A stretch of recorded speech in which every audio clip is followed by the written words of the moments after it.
Assalamualaikum warahmatullahi wabarakatuh. Pada video kali ini kita akan membahas mengenai jenis-jenis pendidikan.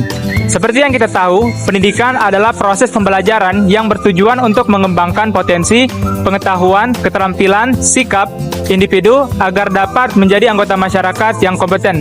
Nah, pendidikan itu tidak hanya terjadi di sekolah, tetapi ada juga banyak jenisnya. Untuk lebih mengetahui secara mendalam, mari kita bahas. Yang pertama, ada pendidikan formal. Kita bahas pendidikan formal, ini adalah pendidikan yang kita kenal sehari-hari seperti sekolah dasar, menengah, dan perguruan tinggi. Pendidikan formal ini pendidikan yang terstruktur, mempunyai kurikulum tetap, dan kita akan mendapatkan ijazah setelah lulus. Contohnya, sekolah dasar untuk belajar dasar-dasar seperti membaca dan berhitung.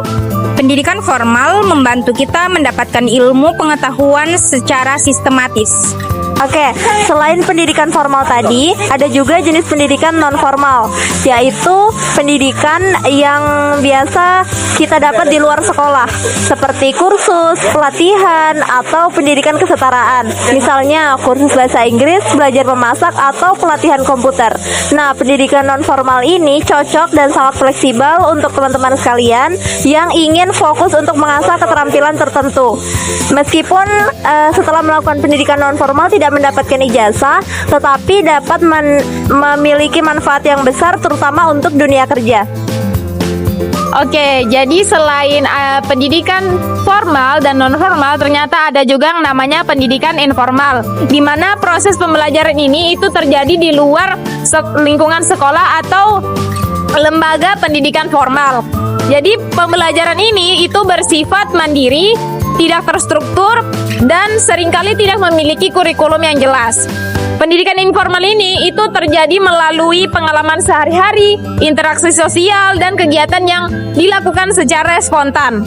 Contoh untuk pendidikan informal itu misalnya kita belajar memasak dari orang tua kita, dari ibu, sehingga kita mendapatkan pengetahuan dan keterampilan memasak melalui praktik langsung.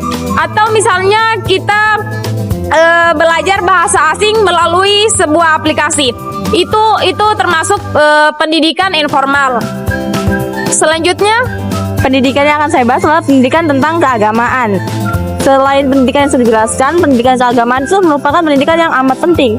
Kenapa? Karena pendidikan keagamaan itu mengajarkan kita nilai-nilai moral, nilai-nilai sikap, toleransi, kemudian lebih mendalami tentang nilai-nilai kehidupan. Sebagai contoh, dalam Islam kita bisa mengambil pendidikan keagamaan dengan contoh pesantren. Kemudian dalam Kristen itu sekolah, seperti contohnya sekolah minggu. Kemudian untuk agama Buddha itu seperti pengajaran prasmani dan lain sebagainya. Pendidikan keagamaan itu sangat amatlah penting karena selain mendongkrak siswa untuk lebih memahami nilai-nilai moral, keagamaan, dan lain sebagainya, tetapi juga untuk membentuk karakter siswa dari dalam. Adapun juga yang disebut sebagai pendidikan vokasional, di mana pendidikan ini berfokus pada keterampilan, praktis dan teknis di dalam dunia kerja. Contohnya seperti SMK atau jurusan kejuruan seperti tata boga dan teknologi, di mana pendidikan ini berfokus pada pengembangan, di mana kelulusannya dapat langsung mendapatkan pekerjaan ataupun membangun usahanya sendiri.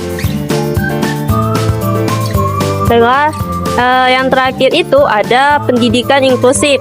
Nah, pendidikan inklusif itu adalah pendekatan pendidikan yang memastikan semua anak, termasuk mereka yang memiliki kebutuhan khusus atau disabilitas, mendapatkan akses yang sama